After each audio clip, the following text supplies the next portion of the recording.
نجوز ولا نعقم؟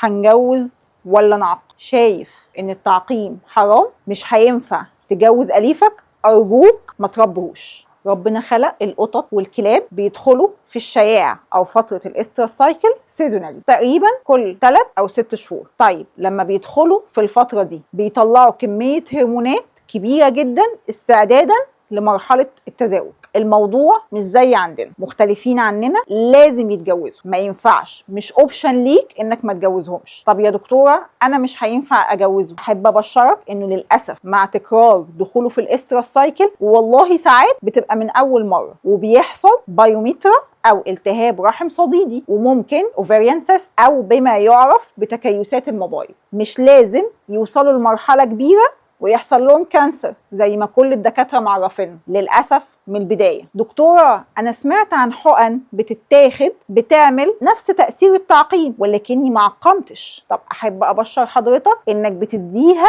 مواد هرمونيه مسرطنه، ولا قدر الله ممكن من اول حقنه وممكن من الاخيره يحصل عندها التهابات مش هتحس بيها، انت فجاه هتلاقيها في يوم من الايام وقعت ماتت.